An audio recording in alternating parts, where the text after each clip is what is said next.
Welcome to another exciting episode of Tax File. I am your host, Laure Bala Hassan, bringing you tax affairs in a way that is clear, engaging, and easy to digest. Here's what we have lined up for you today. The news, bringing you latest updates and developments in taxation. Did you know an eye-opening tax fact you don't want to miss? Vox Pop, we take you to the streets to hear what people really think about today's topic. Knowledge Zone, simplifying key tax concepts, so stay informed. Professional insights, experts analysis to help you navigate the tax landscape. What's on the net is where we attend to your questions. It is a value-packed episode you don't want to miss. Stay with us. Let's dive right in.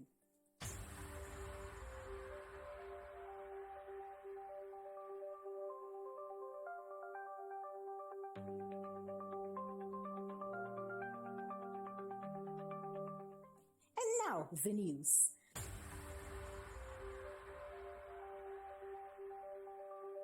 In a remarkable display of youth engagement and advocacy, the Federal Inland Revenue Service, FIRS, recently hosted a dynamic tax advocacy outreach session at Anglican Girls Grammar School, Apo, Abuja.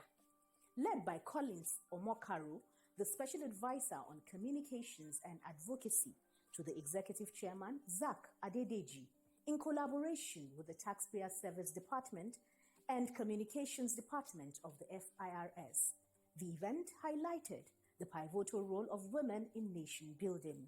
The students demonstrated outstanding enthusiasm and awareness of taxation's critical role in governance and national development, showcasing their potential as future advocates for good governance. Swateku reports. The collaboration with the Taxpayer Services and Communications Department brought fresh energy to the young women at the school, who participated with remarkable enthusiasm. Their thoughtful questions, insightful discussions, and keen engagement highlighted not only their understanding of the subject, but also their potentials as future leaders and advocates for good governance. It is a transformative movement, igniting the spirit of nation building. The FIRS remains steadfast in its commitment to equipping young minds with the knowledge and passion to champion the values of governance and civic duty. The People's Service Group, PSG, held its 2025 strategic retreat recently. The two-day event, themed Enhancing Staff Capacity for Optimal Performance, commenced with a welcome address by the host, the CDPSG, Mr. Anthony Okonkwo, who acknowledged the presence of various coordinating directors, special advisors, technical assistants, and other staff members. He emphasized that the retreat provided a platform for interactive sessions, presentations, and discussions designed to inspire and equip staff with the necessary skills and tools to achieve the service's mandate for the year. Husseina Ibrahim reports. The event featured goodwill messages from various coordinating directors. The Coordinating Director of Corporate Service Group, Bolaji Akintola, highlighted the relevance of PSG to the service, emphasizing the importance of training and partnership. The adoption of e-invoicing is indeed gaining momentum, as Nigeria, among other African nations, has rolled out her e-invoicing to streamline tax compliance, reduce fraud, and improve efficiency in business transactions.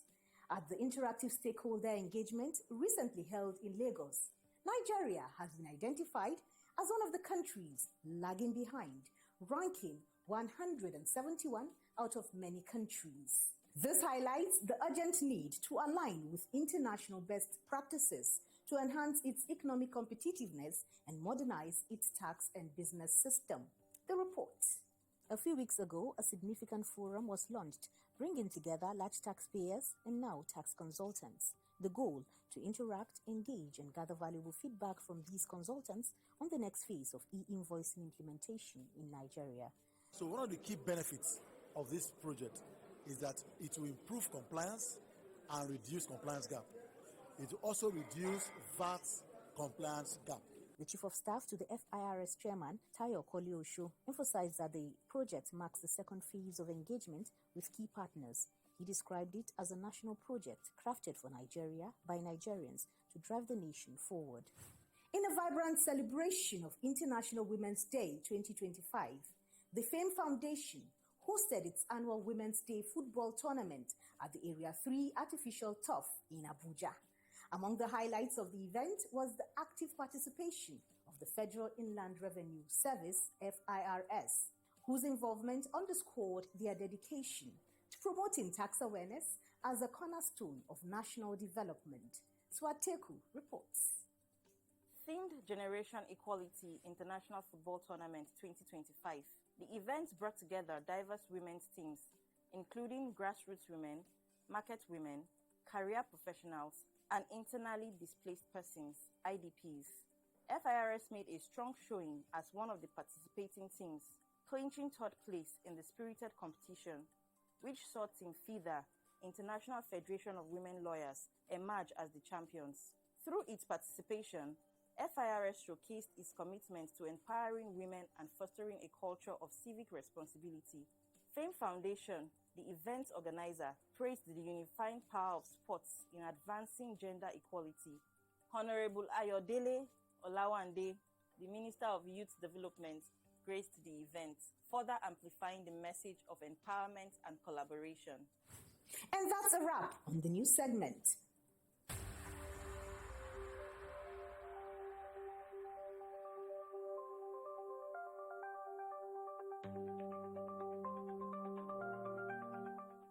And now to our Did You Know segment.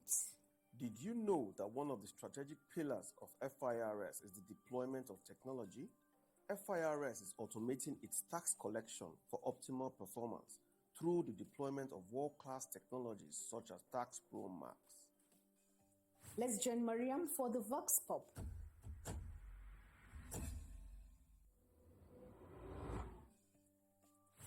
Hello and welcome. My name is Mariam Julie Adura.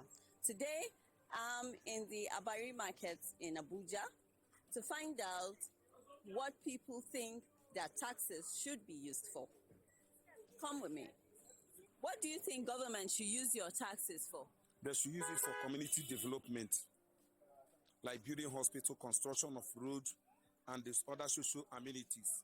To create job opportunity for the youth. Okay. Yes, with our taxes, that is number one. Because youth are still growing up every day by day. We don't have a good road. We have many problems, and even the workers, the minimum wage they said they will do, have never been paid up till now. All those things, they're supposed to see them through. Yeah. I think they are doing some good jobs. I saw some road maintenance road, and they're doing it, and the flyovers is going on. I love the idea. The minister is trying. So what you expect to do is to add more effort in terms of electricity. They should be able to improve infrastructure, power, and health. But they're not giving us. We're not enjoying anything in Nigeria. Nigeria is for the rich or for the politicians. So all this money they're giving, it should get to the downtrodden, the middle class. There's no more middle class in Nigeria. We have the rich and the poor. So they need to use that money to improve infrastructure, education, health, and whatsoever. What do you think government should use taxes for? Madam, a lot of things. Okay. If you check the country now, our country is not okay. We have so many lapses that the tax can work on it. At times now, in your card now, you just see different debits. You do transfer now, they debit you. You receive a lot, they debit you. You send money, you have debits. There will be minority tariffs.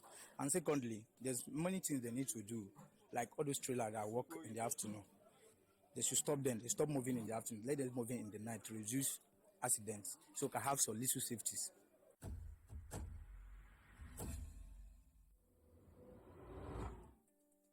Let's bring Ashu to take us through the Knowledge Zone.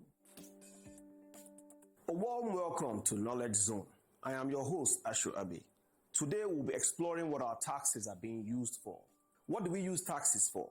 Tax revenue is critical for funding government operations and public services directly impacting societal development, such as education, Funds are allocated for building and maintaining schools, paying teachers, and providing educational materials, ensuring access to quality education.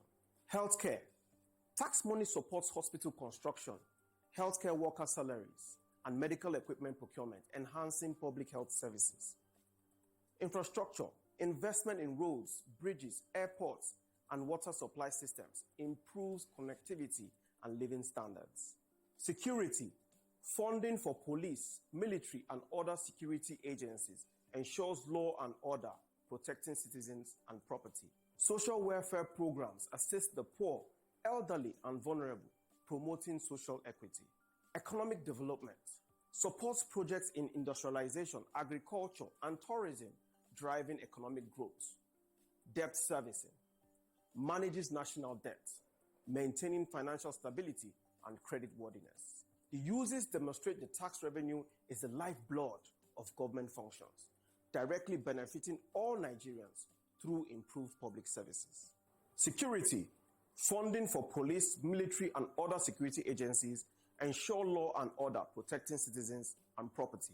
Social welfare programs assist the poor, elderly, and vulnerable, promoting social equity. Economic development supports projects in industrialization, agriculture, tourism, driving economic growth.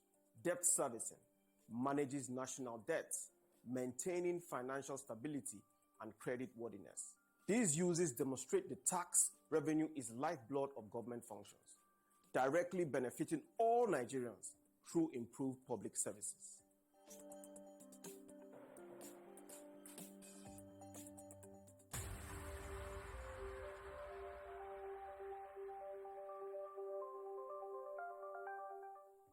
Finally, let's gain some expert perspectives on the professional insight.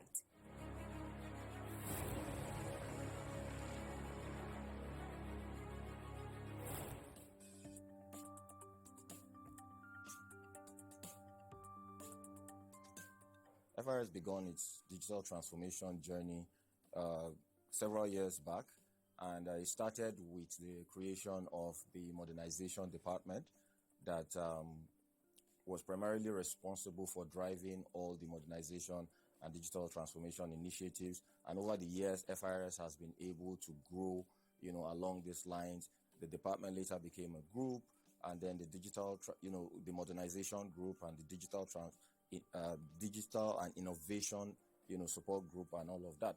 Now, today we have the strategic management office. So that shows you the growth path that FIRS has had, and there have been significant improvements or significant milestones that have been achieved over the years while FIRS embarked on this entire journey.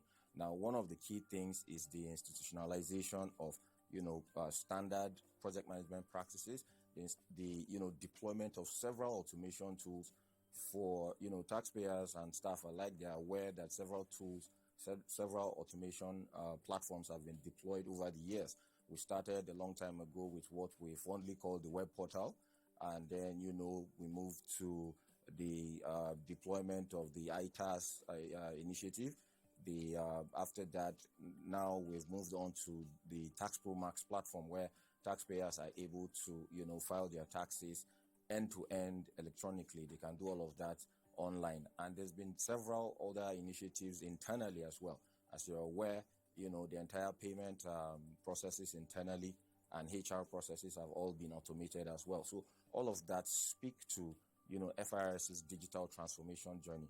So at this point, FIRS has even reached the level of maturity where, additional tools are being deployed. FIRS is, reaching deeper and further into, the digital economy space, trying to keep up with the taxpayers to make sure that, there's enhanced visibility into the activity, financial transactions of taxpayers, by the recent introduction of the e-invoicing platform and, improvements to the Tax Pro Max platform, revenue assurance and optimization solutions. Now, of course, whenever an organization goes through such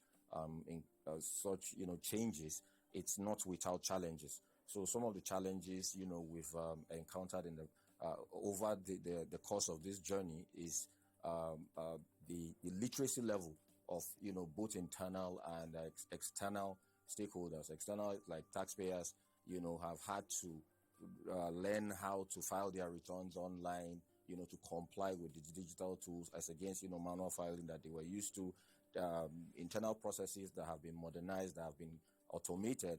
Now, areas where there could be potential improvement as are the areas of taxpayer experience, because, the process of filing and paying taxes should be as seamless as possible. So we're constantly looking at ways to improve on this.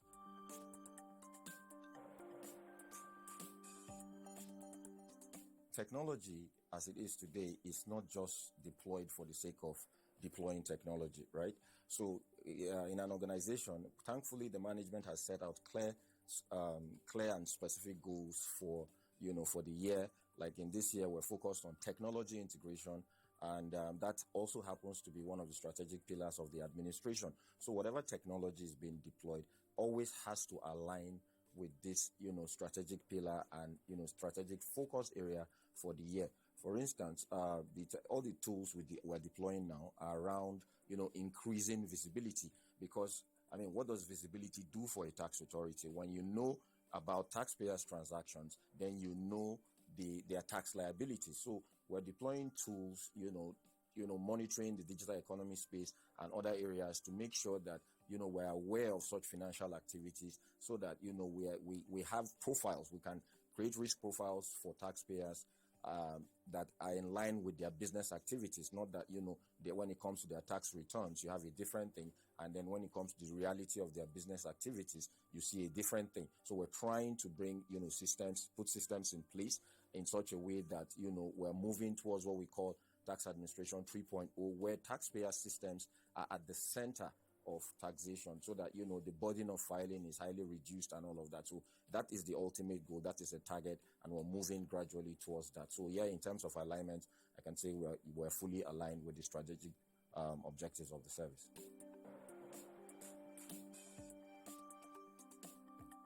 To improve, to boost voluntary compliance by using technology, one of the things specifically we've put in place is we've had our Tax Pro Max platform running for a couple of years, and we've gotten feedback from users and all different stakeholders alike. And one of the recurring themes was the ability to be able to file returns, work on financial statements and what have you offline, and then come and file those returns when they are ready. So we're working on an upgrade to Tax Pro Max platform right now that allows the taxpayers to, prepare their financial statements offline and then upload them to the system, and then, the tax computation is automatically, prepared from that and shown to them. And then so this, simplifies greatly the process of filing returns. Also, one of the specific initiatives that we are working on, that we're considering at the moment,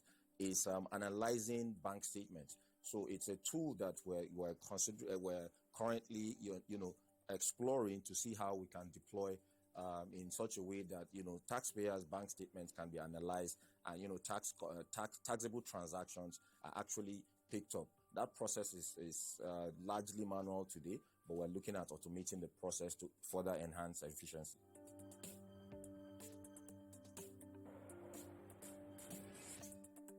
One of the initiatives, one of the innovations in place that FIRS is considering for, to ensure that, we expand the tax net, we deepen, the tax net as well, avoid leakages, is increasing that visibility.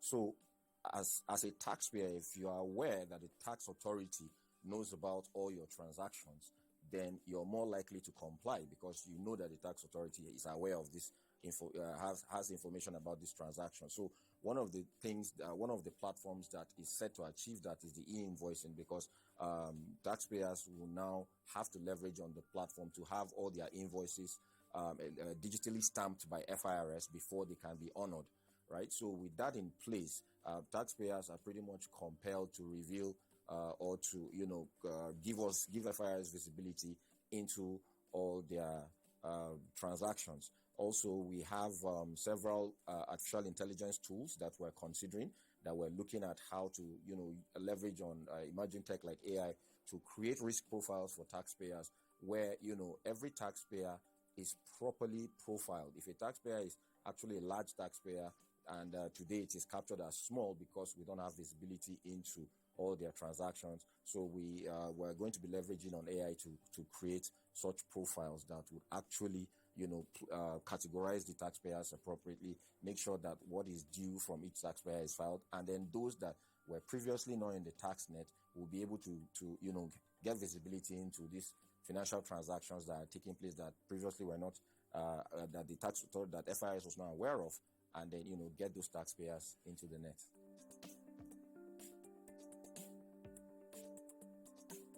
Cybersecurity is not something that is a nice to have anymore. It's actually very, very, it's mandatory, so more or less, because the more you spread, you have more digital footprint. You have to actually protect that digital real estate. So one of the things that FIRS is doing about that is we have a dedicated cybersecurity division now in the technology department, that their sole purpose is to focus on all this, focus on the digital landscape and protect the service and taxpayers' data from cyber threats and what have you. Also, we are partnering with sister agencies like NICDA to ensure that even service providers that are engaged for the purpose of providing access points, our systems integration under the e-invoicing ecosystem, they are all vetted and approved by NICDA. And they're certified by NICDA before FIRS onboards them, so that they will make sure that they all comply with the Nigerian Data Protection Act, which FIRS is fully in full compliance with. So all these measures are there to make sure that taxpayers' data are safe, and we don't fall victim to cyber security attacks.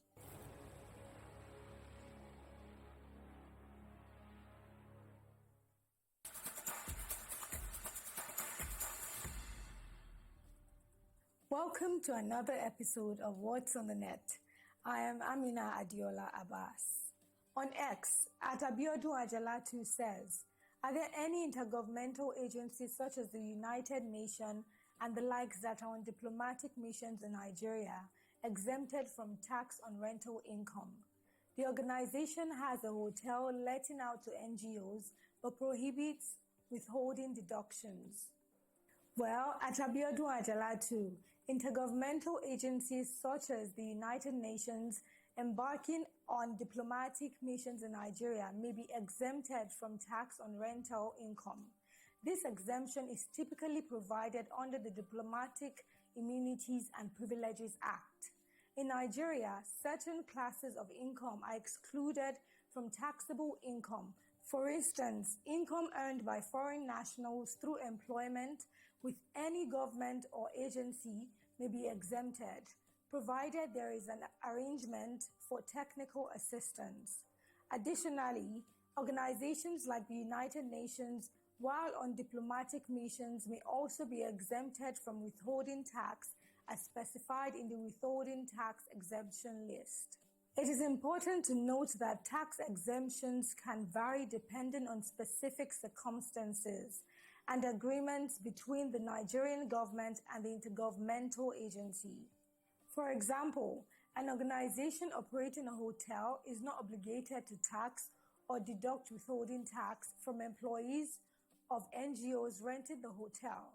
Furthermore, in some cases, NGOs may be charged zero-rated VAT on certain goods and services they consume, meaning they pay VAT at 0%. On X, at SwapQueen11 says, I commend the Federal Inland Revenue Service, FIRS, for making tax filing easy and seamless through innovative digital solutions like Tax Pro Max. Their commitment to efficiency and transparency has simplified the process, making compliance stress-free for taxpayers. Thank you at SwapQueen11. At FIRS, we are dedicated to make the tax process easy for our taxpayers.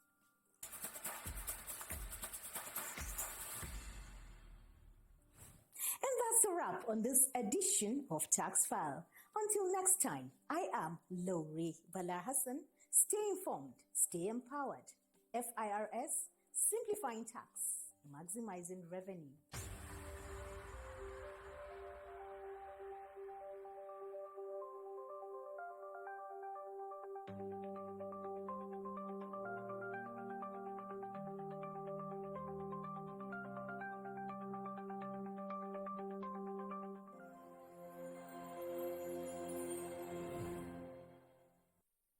Are you frustrated with travel and logistics plan? Your Fish Travel and Tours Limited is here to serve you.